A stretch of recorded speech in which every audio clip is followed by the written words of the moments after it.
नमस्कार दोस्तों, modern history के सीरीज़ में आज हम लोग सूरत स्प्लिट पढ़ेंगे। यह घटना है 1907 की और इसके पहले हमने वीडियो में देखा था कि 1905 में बंगाल विभाजन होगा और इस बंगाल विभाजन में कर्जन ने एक नफ़रत का ऐसा बीज बोएगा जो बीज 1909 में एक सेपरेट इलेक्टोरेट के रूप में एक्ट के रूप में आएगा और यही बीज आगे बढ़ेगा तो भारत और पाकिस्तान के बीच में बंटवारे का सबसे बड़ा कारण बनेगा। इसमें राजेंद्र प्रसाद की एक जो कोटेशन है बड़ा इंपॉर्टेंट है, आगे हम पढ़ेंगे।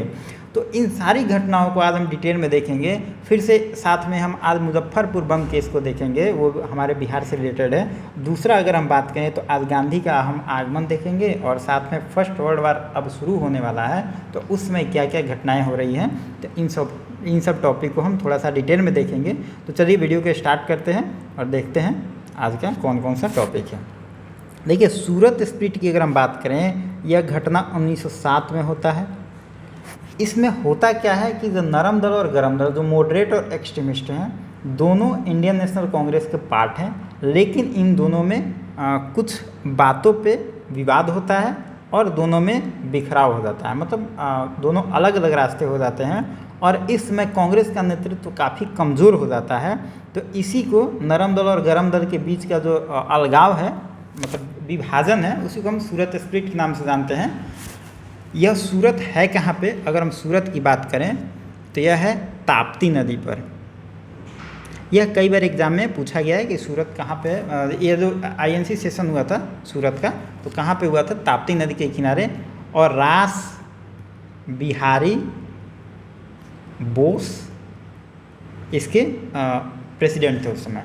तो ये तो फैक्चुअल बात हो गई। लेकिन अब हम देख लेते हैं कि सूरत स्प्लिट जो हुआ इसके पीछे कारण क्या था। तो ये कारण बहुत इंपॉर्टेंट है। जब भी मेंस का क्वेश्चन देखने को आएगा तो आपसे यह कारण पूछा जाएगा। फैक्ट तो आपको पता ही है। तो चलिए थोड़ा कारण देख लेते हैं हम। देखिए, बंगाल विभाजन जब हुआ तो इस विभाजन में बहुत सारी जो इंटरनल आपस में जो कमियां थी कांग्रेस की, वो सारी कमियां बाहर आई। दो विचारधारा के लोग थे।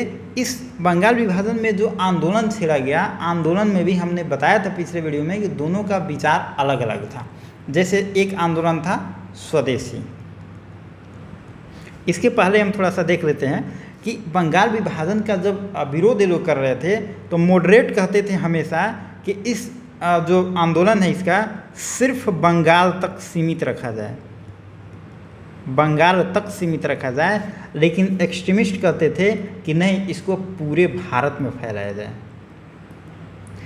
हम देखा था कि मद्रास में भी इसका नेतृत्व किया जा रहा है और तमिलनाडु में भी हो रहा है। तो मतलब कि एक्सट्रीमिस्ट लोग जो हैं वो पूरे भारत में पहुंचा रहे हैं और मॉडरेट लोग चाहते थे कि यह बंगाल तक ही सीमित रखा जाए। तो इस बात का भी इसमें विरोधाभास था। दूसरा अगर हम बात करें तो जो बहिष्कार आंदोलन चला था, पहले स्वदेशी देख लेते हैं। स्वदेशी आंदोलन की बात करें तो अगर स्वदेशी की बात करें तो मॉडरेट कहते थे, थोड़ा सा इसको पीछे लिख लेते हैं। स्वदेशी की बात करें तो मॉडरेट कहते थे कि स्वदेशी तो अपनाइए, साथ में आप मतलब जो विदेशी जो एजुकेशन है विदेश का, चाहे विदेश की और जो कल्चर अच्छी चीज़ हैं उनको आप नेग्लेक्ट मत करिए, उनको भी साथ में लेकर चलिए। लेकिन मॉडरेट एक्सट्रीमिस्ट कहते थे कि हम स्वदेशी अपनाएंगे, साथ में इनके कॉलेज, हॉस्पिटल और कोर्ट, इस सब का हम बहिष्कार करेंगे। ये हम किसी भी बात को नहीं मानेंगे। स्वदेशी और बहिष्कार में हम कह सकते हैं ये इनके एजुकेशन को भी हम नहीं मानेंगे, मतलब इनके किसी भी चीज़ को हम नहीं मानेंगे। हम सब चीज़ अपना स्वदेशी करेंगे। लेकिन मॉडरेट कहते थे कि सब चीज़ स्वदेशी आप कैसे करेंगे, आपके पास उतनी क्षमता नहीं है, उतना आपके पास रिसोर्स नहीं है। तो इस बात पर भी टकराव था। दूसरा कहें हम कि जब विभाजन हो गया बंगाल का तो दोनों गुट का एक दूसरे के प्रति अविश्वास था। मॉडरेट मानते थे कि एक्सट्रीमिस्ट जो आए हैं ये इतने उग्र तरीके से काम करते हैं कि इनके प्रभाव से अंग्रेज़ी डर के विभाजन किए हैं। एक्सट्रीमिस्ट को ये लगता था कि मॉडरेट कुछ कर नहीं पा रहे हैं तो अंग्रेज़ों को जो मन कर रहा है। तो इन दोनों के विचार में एक दूसरे के प्रति कहीं ना कहीं असंतोष था। ये भी एक सबसे बड़ा कारण था इनके बीच में। अगर हम तीसरा बात करें तो मॉडरेट हमेशा कहते थे कि संवैधानिक विकास, कॉन्स्टिट्यूशनल डेवलपमेंट की बात करते थे। वो कहते थे जो भी विकास आएगा अंग्रेज़ ही करेंगे, संवैधानिक तरीक़ा से करेंगे। लेकिन एक्सट्रीमिस्ट का मानना था कि हम जो करेंगे हड़ताल करेंगे, धरना करेंगे, जुलूस निकालेंगे। ये विचारधारा मतलब जो काम करने का इनका तरीका था बंगाल विभाजन में हमको दिखा। ये सब कुछ मतभेद के पॉइंट थे जो आगे चल के 1906 के टाइम ये मतभेद बढ़ गया, साथ में और ज़्यादा बढ़ गया, तो उसको हम देखेंगे। दूसरा कारण की अगर बात करें तो वैचारिक मतभेद, काम करने का तरीका। जैसा हमने ऊपर बताया कि मॉडरेट का था कि संवैधानिक विकास करेंगे, इनका था हड़ताल और धरना जुलूस निकालेंगे। दूसरा था कि ये मॉडरेट कहते थे कि हम किसी भी काम को बातचीत से अंजाम देंगे, और यहाँ पे तो बात करते ही थे, वो लंदन में जाके बात करते थे। वो सोचते थे कि हम वहाँ सरकार से बात कर रहे हैं। और इस समय देखेंगे हम कि 1906-07 में वहाँ पे चुनाव होने वाला है, तो यह जो मॉडरेट हैं वहाँ पे चुनाव होने वाला है, तो वहाँ पे जाके अपने लॉबी बनाएंगे और कहेंगे वहाँ पे हम दबाव डालेंगे तो विकास का काम यहाँ पे दिखेगा। लेकिन एक्सट्रीमिस्ट कहते थे ये सब छलावा है, ऐसा कुछ होने वाला नहीं है, आप 3 दिन का तमाशा करते हैं कांग्रेस की करके मीटिंग करके। और दूसरी बातें कहेंगे कि तरह तरह के बात कहेंगे कि भीख मांगने वाली संस्था है क्या है। तो इनसे दोनों के बीच में थोड़ा सा वैचारिक मतभेद होगा और ये बात ठीक नहीं रहेगा मॉडरेट को, तो यह भी थोड़ा इनमें विवाद का इशू रहेगा। तीसरा अगर हम बात करते हैं तो सबसे बड़ा और मतलब तात्कालिक कारण रहता है अध्यक्ष पद पर विवाद। देखिए, हालांकि विवाद 1905 से शुरू हो गया है, 1906 में विवाद बढ़ गया है, लेकिन इस समय क्या होता है कि अध्यक्ष बना दिया जाता है दादा भाई नेरोजी को। दादा भाई नेरोजी 1906 के टाइम में देखेंगे तो लंदन में चुनाव चल रहा है, लिबरल पार्टी जीतेगी इस चुनाव में, और यह जो है दादा भाई नेरोजी वहाँ पे कैंप डाले हुए हैं। वहाँ पे सब नेता जो हैं उनसे अपना ये बात मनवाने की कोशिश कर रहे हैं। देखिएगा, चुनाव में नेता से जो बात मनवाना हो मनवा लिया जाता है, तो यही काम दादा भाई नेरोजी लंदन में कर रहे हैं चुनाव के टाइम में। इनको अचानक से बुलाया जाएगा 1906 में और कहा जाएगा कि आप इंडियन नेशनल कांग्रेस के अध्यक्ष बन जाइए।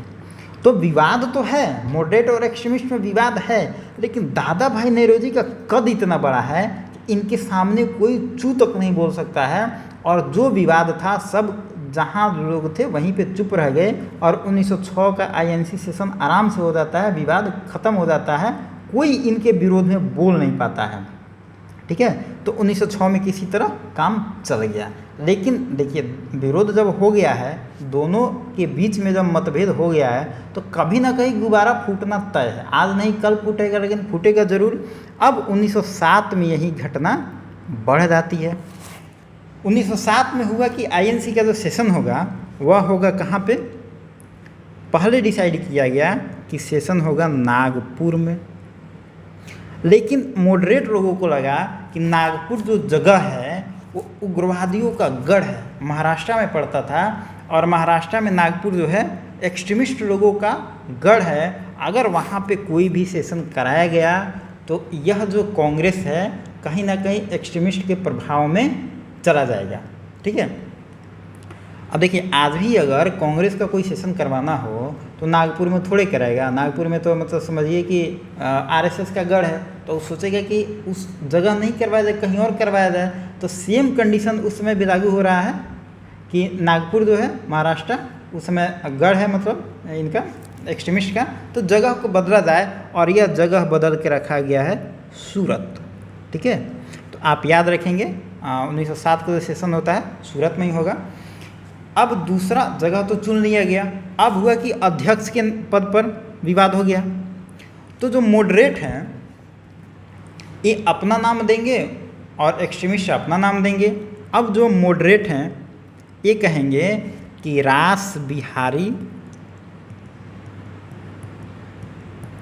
बोस को अध्यक्ष बनाया जाए, और एक्सट्रीमिस्ट हैं, एक्सट्रीमिस्ट कहेंगे कि या तो तिलक को बनाइए या लाला लाजपत राय को बनाइए। अब देखिए इसमें विवाद हो गया। मॉडरेट कहेंगे कि रास बिहारी बोस को बनाइए, एक्सट्रीमिस्ट कहेंगे कि तिलक को बनाइए, नहीं तो लाला लाजपत राय को बनाइए। लेकिन इस पूरे आईएनसी सेशन में देखा जाए तो मॉडरेट की संख्या ज़्यादा है और वोटिंग के आधार पे रास बिहारी बोस को प्रेसिडेंट चुन लिया जाता है। यह प्रेसिडेंट तो चुन लिए गए हैं। देखिए हमने 1906 में बताया था कि दादा भाई नौरोजी के टाइम में कोई विरोध नहीं कर पाया, लेकिन तब भी चुपके से स्वदेशी, बहिष्कार और नेशनल एजुकेशन पे और एक और कोई था, मतलब 4 बिल एक्सट्रीमिस्ट इनसे पास करवा लेते हैं। ठीक है, तो थोड़ा सा काम निकलवा लिए, लेकिन ज़्यादा विरोध नहीं हो पाया। लेकिन अगर हम 7 की बात करें तो 7 में रास बिहारी बोस चुन लिए जाते हैं। इससे भी एक्सट्रीमिस्ट काफ़ी नाराज़ होते हैं और यह भी नाराज़गी का सबसे बड़ा कारण है।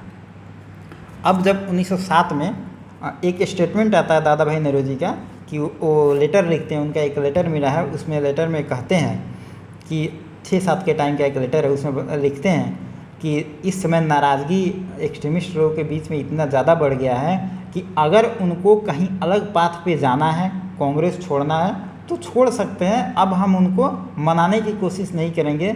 मतलब दोनों दल में कहीं ना कहीं बहुत ज़्यादा मतलब विश्वास की कमी हो गई है और दोनों छिन्न भिन्न हो गए एक दूसरे से।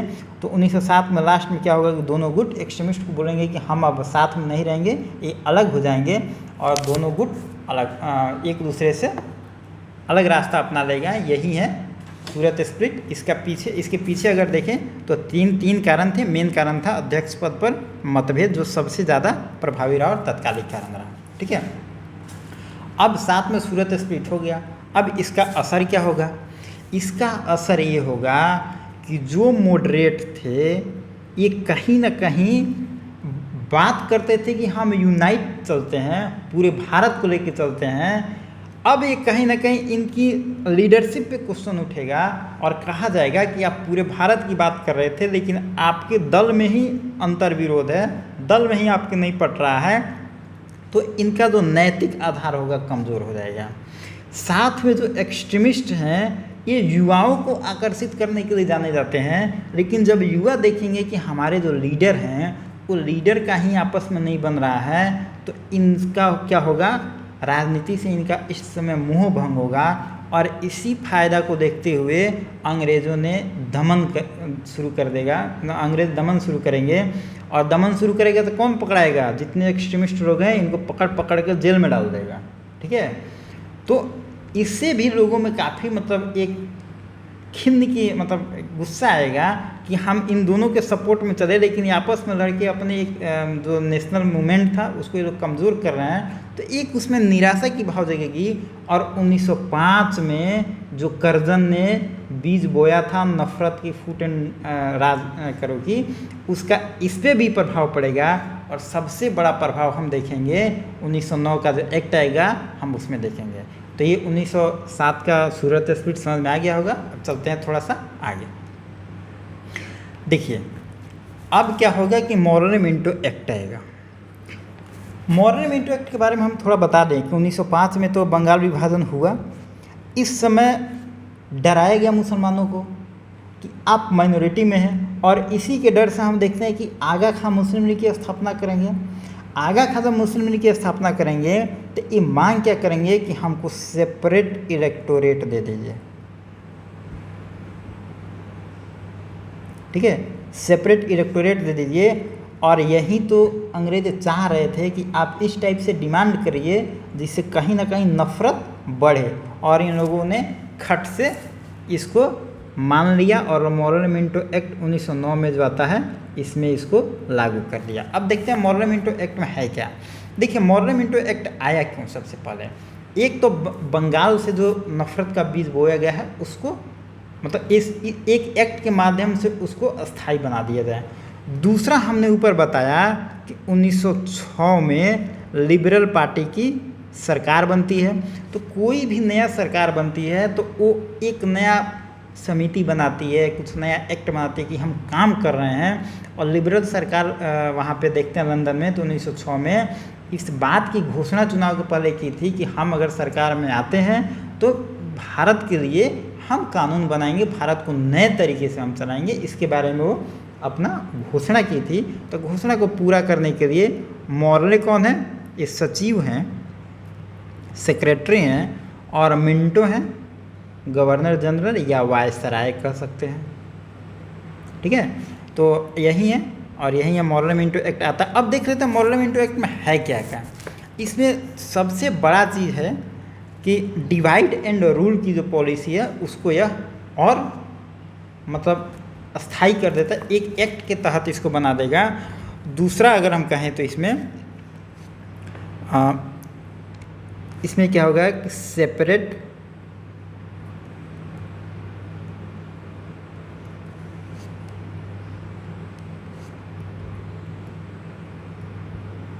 इलेक्टोरेट की बात की जाएगी। और सेपरेट इलेक्टोरेट क्या है? मतलब पृथक निर्वाचन। अभी तक देखिए होता क्या है कि कोई एक एरिया है, इस एरिया में एक आदमी कोई खड़ा होगा, उसको सब कोई वोट देगा, हिंदू मुस्लिम वगैरह नहीं होता है। अब कहा गया कि नहीं, इस एरिया में एक हम स्पेसिफिक इस एरिया को बांट देंगे और यहाँ पे जो खड़ा होगा वह मुस्लिम कैंडिडेट खड़ा होगा और इसको जो लोग वोट देगा वो मुस्लिम लोग ही वोट देगा, मतलब और कास्ट का लोग वोट नहीं दे सकता है। मतलब इससे क्या होगा कि देखिए और सारे क्षेत्र में तो है कोई भी जीतेगा कोई भी हारे सब लोग वोट दे रहा है, लेकिन यह एक क्षेत्र को मतलब सेपरेट कोई एरिया बना दिया गया, उसमें सिर्फ मुस्लिम खड़ा होगा और वोट भी सिर्फ मुस्लिम देगा। तो कहीं ना कहीं यह जो था बहुत ही ख़राब रूल था, ऐसे डेमोक्रेसी नहीं चलती है। ये तो मतलब बहुत बेकार तरीके का रूल हो गया और यह बहुत ख़राब रूल था, इसकी बहुत भर्त्सना हुई, बहुत इसकी कमी, बहुत इसकी क्रिटिसिज्म भी हुआ, लोग कहा है। तो यह सेपरेट इलेक्टोरेट था, यही मुस्लिम लीग का डिमांड था। और देखिए अच्छा डिमांड, एजुकेशन पे डिमांड और सिविल सर्विसेज में रिफॉर्म का डिमांड अगर मॉडरेट मांगते थे तो ये देने में आनाकानी करते थे। लेकिन यह सेपरेट इलेक्टोरेट का जो डिमांड है यह अंग्रेज़ों के फूट डालो राज करो की नीति है, उस पर यह सबसे प्रभावी है, तो यह डिमांड को बहुत जल्दी मान लिया गया। दूसरा अगर हम बात करें तो गवर्नर जनरल की जो काउंसिल थी विधायिका की, इसमें भारतीयों का प्रवेश किया गया, भारतीयों को ऊंचे पदों पे भेजने जाने लगा। पहले नियम था लेकिन इसका इम्प्लीमेंट नहीं होता था, लेकिन अब हम देख रहे हैं कि भारतीयों को ऊंचे पद पे भेजा जाने लगा। और सबसे पहले गवर्नर का जो काउंसिल था उसमें पहले सदस्य बनते हैं, ये बहुत इम्पोर्टेंट है, एग्ज़ाम में पूछता है, गवर्नर काउंसिल में प्रवेश करने वाले प्रथम कौन है? यह है सत्येंद्र प्रसाद।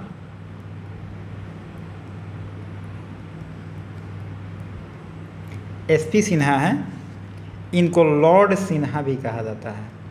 अगर इनका नाम नहीं आए, सत्येंद्र प्रसाद सिन्हा नहीं, लॉर्ड सिन्हा भी है, तो समझ जाएंगे कि इन्हीं के बारे में जिक्र हो रहा है। और गवर्नर का जो काउंसिल बना उसमें भारतीयों का प्रवेश दिया गया, पहली बार एंट्री मिला इनको, और सबसे पहला एंट्री मिलता है सत्येंद्र प्रसाद सिन्हा, एसपी सिन्हा को। यह एग्ज़ाम में कई बार पूछा गया है। तो इस प्रकार दो काम मेन है 1909 का एक्ट का, एक तो सेपरेट इलेक्टोरेट हुआ, दूसरा विधायिका में काउंसिल में प्रवेश हुआ, काउंसिल प्रवेश होता है उसमें एसपी सिन्हा पहले बनते हैं। तो ये दो चीज़ इम्पोर्टेंट है इसका। और देखिए थोड़ा सा इसमें जो कोटेशन है इसमें इम्पोर्टेंट है। एक कोटेशन है कि मिंटो बोलता है, जब मॉर्ले मिंटो एक्ट आता है तो मिंटो बोलता है इस एक्ट के बारे में और भारत की जो उस समय की स्थिति है उसके बारे में बोलता है कि ऊपर से जो भारत की राजनीति है, जो स्थिति है, देखने में तो बहुत शांतिपूर्ण लगती है, लेकिन नीचे इसमें गुब्बारा भरा है और कभी भी फूट सकता है।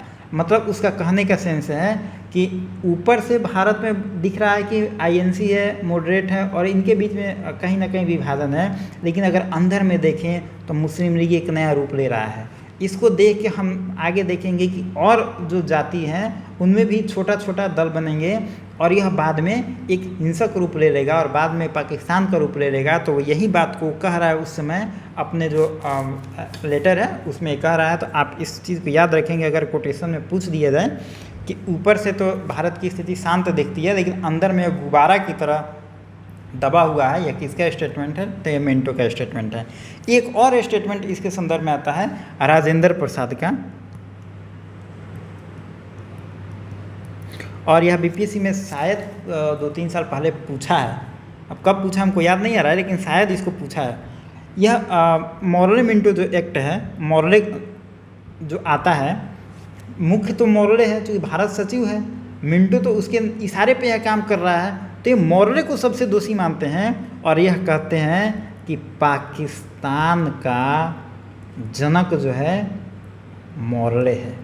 यह स्टेटमेंट बीपीएससी में पूछा गया है, आप याद रखेंगे कि पाकिस्तान का जनक मोर्ले को किसने कहा है? तो राजेंद्र प्रसाद ने कहा है।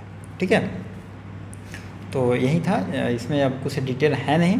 दूसरा एक सबसे इम्पोर्टेंट है मुजफ्फरपुर बम केस। देखिए यह बिहार स्पेशल में भी आ सकता है और यह देखें तो नेशनल हिस्ट्री का भी पार्ट है।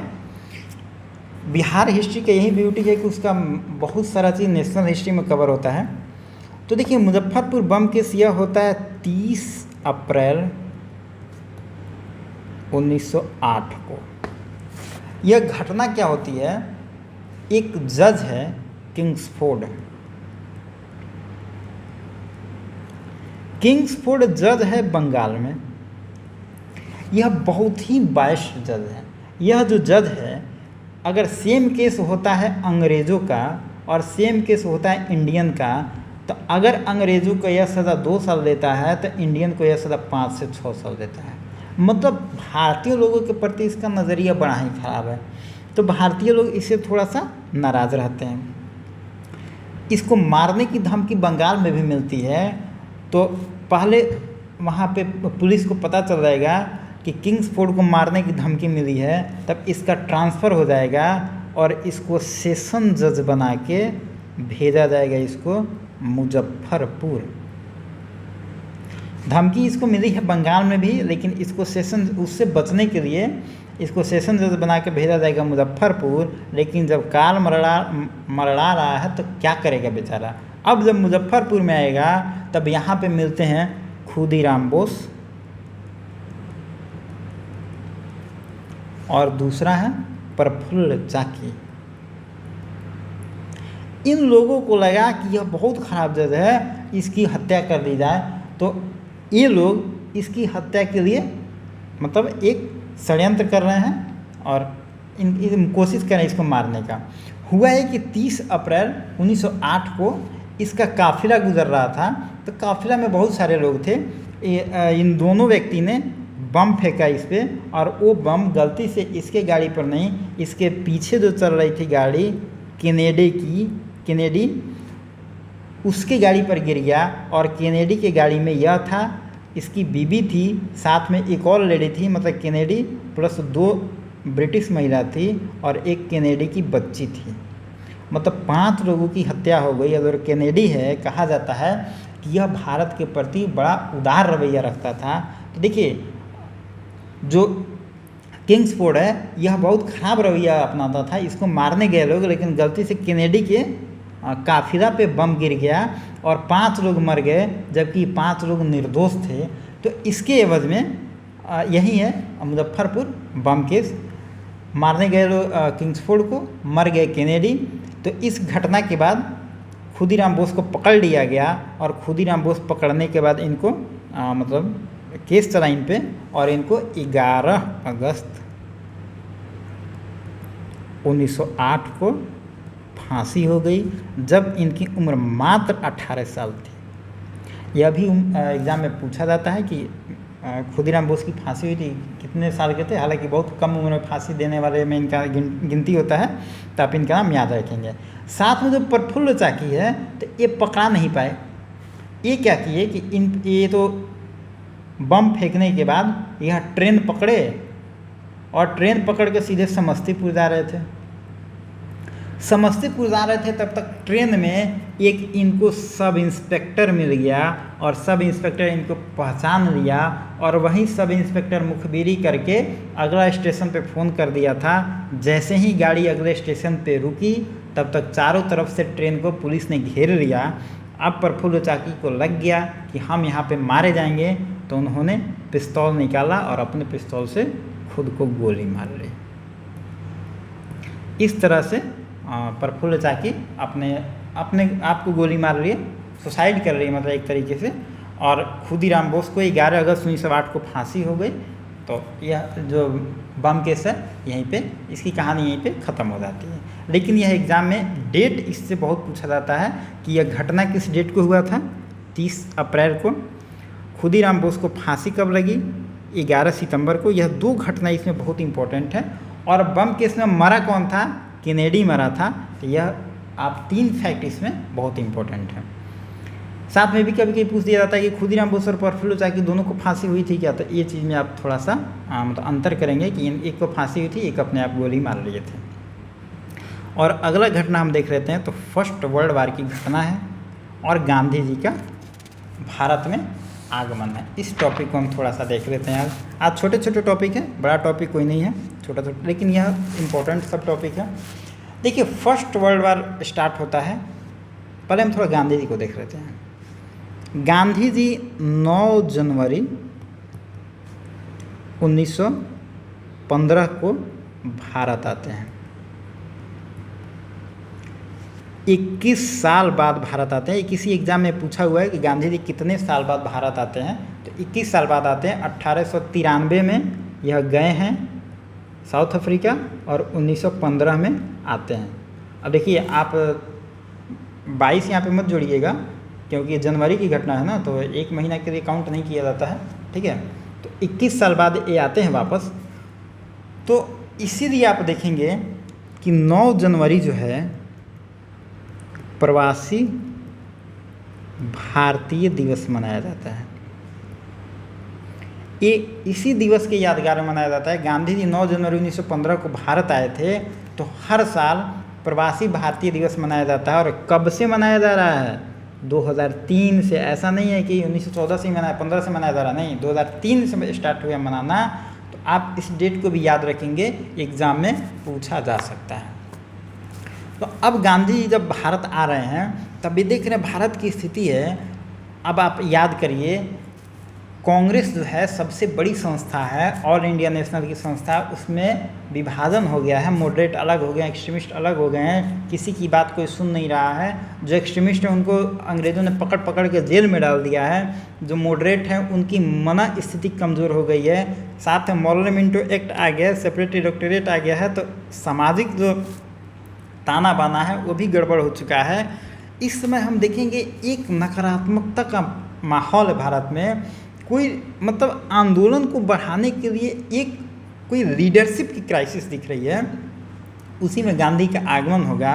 और दूसरा सबसे बड़ा बात हम करें, फर्स्ट वर्ल्ड वार इस समय चालू होगा 1914 से 18 के बीच। तो अब गांधी जब आएंगे तो गांधी देखेंगे कि फर्स्ट वर्ल्ड वार स्टार्ट हो गया है। तो वह क्या करेंगे, देखिए गांधी जी हिंसा में विश्वास करते हैं। तो हिंसा में विश्वास रखेंगे तो कहीं ना कहीं उनका जो काम करने का तरीका होगा मॉडरेट की तरफ होगा, ठीक है।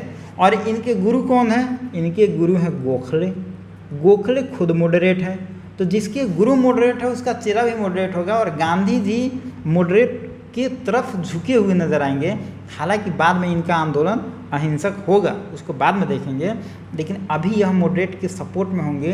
तो यह क्या करेंगे, यह अंग्रेज़ों का समर्थन करेंगे और कहेंगे कि अभी फर्स्ट वर्ल्ड वार स्टार्ट हुआ है, अभी वक्त है कि हम अंग्रेज़ों का साथ दें। जब अंग्रेज़ फर्स्ट वर्ल्ड वार जीत जाएंगे तो अगर हम उनका अभी साथ दिए रहेंगे तो बाद में वो भी हमारा साथ देंगे, इनका मानना ये है। इसीलिए गांधी जी एक सिपाही की तरह अंग्रेज़ों के फर्स्ट वर्ल्ड वार में देखेंगे, एक सिपाही की तरह बहुत समर्थन करेंगे अंग्रेज़ों का, ब्रिटेन का बहुत समर्थन करेंगे। युवाओं को ये प्रेरित करेंगे कि आप आइए, ब्रिटिश सेना में शामिल होइए और फर्स्ट वर्ल्ड वार में ब्रिटिशर्स का सहयोग दीजिए। सरकार के लिए चंदा मांगेंगे कि फर्स्ट वर्ल्ड वार हो रहा है, ब्रिटेन के पास पैसे की कमी है, आप चंदा दीजिए। बहुत मेहनत करेंगे और बहुत काम करेंगे। तो यही सब घटना देख के जब ब्रिटिश गवर्नमेंट है इनको बाद में कैसर ए हिंद की उपाधि दिया। कैसर ए हिंद की उपाधि किसको मिलेगा? गांधी को।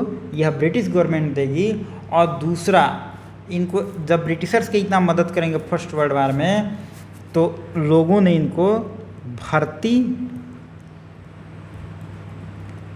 करने वाला सार्जेंट कहा।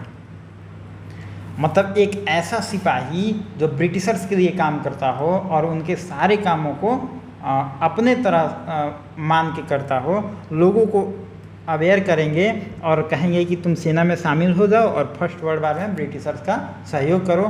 तो यह जो दोनों फैक्ट है एग्ज़ाम में कई बार पूछा गया है कि कैसर हिंद की उपाधि किसे मिली है?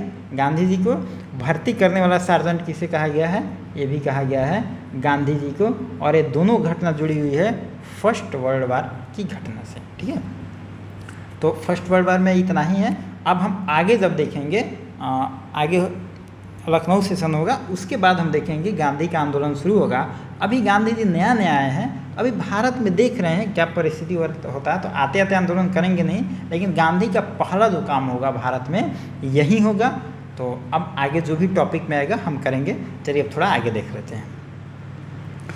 दूसरा बात है कोमागाटामारू इंसिडेंस, इसी टाइम में होगा। यह घटना होगा आपको अप्रैल 1914।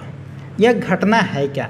देखिए ऑब्जेक्टिव में क्वेश्चन यहाँ से खूब पूछा जाता है कि यह घटना क्यों हुआ था, कहाँ हुआ था, कारण क्या था, कब हुआ था, ये सब पूछा जाता है। तो हम इन सब को देख लेंगे।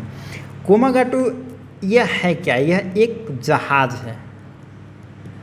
यह भी एग्जाम में पूछा गया कि कोमागाटू मारू इंसिडेंस जो है, इसमें कोमागाटा क्या है? तो यह एक कोमागाटा जो है यह एक जहाज़ है। अब देखिए इसमें किस तरह से घटनाएं बढ़ती हैं। यह संबंधित है कनाडा से। कनाडा से देखिए, कनाडा अगर मान लेते हैं तो यह यहाँ पे वैंकूवर वेस्टर्न कोस्ट पे है। कनाडा का घटना है। कनाडा में एक रूल था, अगर इंडिया यहाँ पे है, अगर इंडिया यहाँ पे है, देखिए अगर इधर से भी आप जा सकते हैं कनाडा, लेकिन पैसिफिक ओशियन पार करेंगे तो इधर से आप कनाडा जल्दी पहुँच जाएंगे। अभी तो जाने में आपको 24-30 घंटे लगता है जहाज़ से, इतना टेक्नोलॉजी विकसित हो गया है। सोचिए 1914 में, टेक्नोलॉजी उस समय है नहीं, उस समय जहाज़ से जाने में 3 से 4 महीना लगता था। ठीक है, और उस समय लोगों के पास मोबाइल भी नहीं था कि वहाँ पे क्या हो रहा है न्यूज़ खट से लोग गूगल करे और देख ले। तो वहाँ पे यहाँ पे क्या घटना हो रही है लोगों को पता नहीं चला है। एक नियम था यहाँ पे कनाडा में एक रूल ये लगा था कि अगर आप इंडिया से आते हैं, अगर इंडिया से चले, मतलब कलकत्ता के पोर्ट से ही चलेंगे और या कहीं से भी जा सकते हैं, लेकिन आसान कलकत्ता से होगा, कलकत्ता के पोर्ट से चले और डायरेक्ट आप कनाडा आते हैं, बीच में कहीं भी नहीं रुकते हैं, तो आपको कनाडा में एंट्री दिया जाएगा। ठीक है, लेकिन अगर कनाडा से चले, बीच में कोई एक्स जगह मिला आपको, पोर्ट को रोक दिए, फिर आगे चले वाई जगह मिला आपको, यहाँ पे आपका जो पोर्ट है वो रुक गया, पोर्ट है रुक गया, वहाँ से फिर आप कनाडा आए, मतलब आपके जर्नी में कहीं ना कहीं बीच में एक हाल्ट हो गया। तो अगर आप कनाडा पहुँचते हैं तो आपको कनाडा में एंट्री नहीं होगा। ठीक है, पहले यह रूल था। लेकिन 1914 में क्या हुआ, यह घटना को, यह जो नियम था उसको बदल दिया गया। कहा गया कि आप कनाडा कैसे भी आ सकते हैं, आपकी एंट्री पे बैन नहीं लगेगा। यह बात, अब देखिए उस समय जो जहाज़ था ना, डायरेक्ट जाना बड़ा ही मुश्किल था, तो लोग जाते थे बीच बीच में रुक रुक के, कहीं कहीं रुक रुक के, फिर आराम से 3-4 महीना में कनाडा पहुंचते थे। अब हुआ क्या कि जब यह रूल हट गया तो अब आप बीच बीच में रुक के आ सकते हैं। अब एक व्यक्ति हैं गुरदीप सिंह, इनका नाम याद रखेंगे, एग्ज़ाम में पूछा जाता है। गुरदीप सिंह है कहाँ पे, सिंगापुर में रह रहे हैं। यह भारतीय मूल के हैं। यह कनाडा से इनको बहुत प्यार है। अब जब देख रहे हैं कि जब नियम हट गया तो यह एक जहाज़ लेंगे और उस जहाज़ का नाम है, यही जहाज़ है कोमागाटामारू जहाज़ है। इस जहाज़ को लेंगे और 376 लोगों को साथ में बैठाएंगे और इंडिया से जहाज़ लेके निकल पड़ेंगे कनाडा के वैंकूवर के लिए। जब इनको 2-3 महीना जाने में लगेगा, अभी रास्ते में हैं, तब तक जो कुछ दिन के लिए नियम बना था कि आप हॉल्ट करके भी आ सकते हैं, यह नियम को फर्स्ट वर्ल्ड वार को देखते हुए नियम बदल दिया गया और अब नियम हो गया कि आप हॉल्ट करके आइएगा तो आपको एंट्री बैन हो जाएगा, आपको डायरेक्ट आना है। लेकिन यह जब चले थे तब तो नियम था कि आप हॉल्ट करके आ सकते हैं। इसलिए मैंने बताया कि उस समय मोबाइल तो था नहीं कि आप रोज़ अपडेट होते रहिए। जब चले तब दूसरा नियम था, लेकिन जब पहुंच रहे तो नियम दूसरा हो गया। आप जब एक कनाडा के कोस्ट पे पहुंचते हैं तो इनको वहाँ के सिपाहियों ने उतरने नहीं दिया, बोला कि आप नियमों का उल्लंघन किया है, आपको कनाडा में हम घुसने नहीं देंगे। इनको ज़बरदस्ती इनका जो कामागाटा मारू जहाज़ है इसको यहाँ से वापस लाना पड़ा और वापस लेके जब आएंगे कलकत्ता में वापस आएंगे। कलकत्ता का कौन जन बंदरगाह है? बजबज।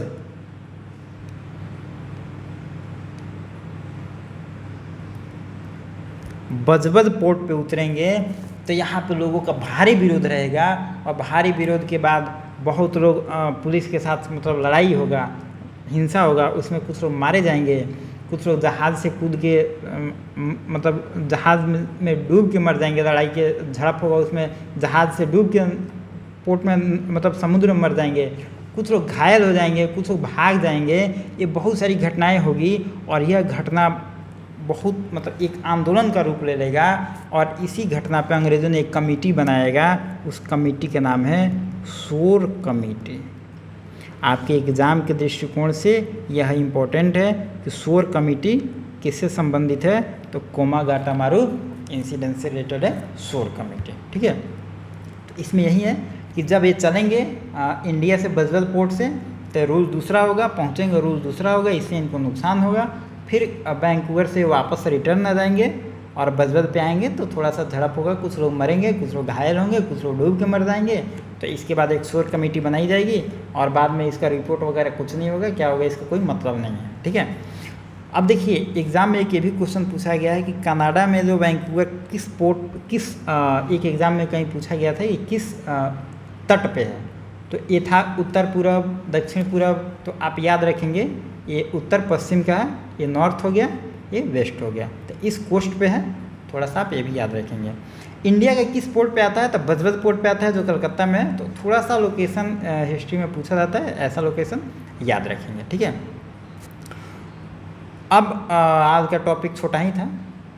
आज के लिए आपके लिए क्वेश्चन है कि प्रवासी दिवस कब से मनाया जाता है। तो देखिए वीडियो को पीछे मत जाइएगा देखने, आपने पढ़ लिया है, आंसर को कमेंट बॉक्स में लिखिएगा और बताइएगा कि प्रवासी दिवस भारत में कब से मनाया जाता है। हमने इस टॉपिक को डिटेल में आपको बताया है, तो इसका आंसर आप कमेंट बॉक्स में लिखेंगे। तो चलिए मिलते हैं नेक्स्ट वीडियो में। Thank you.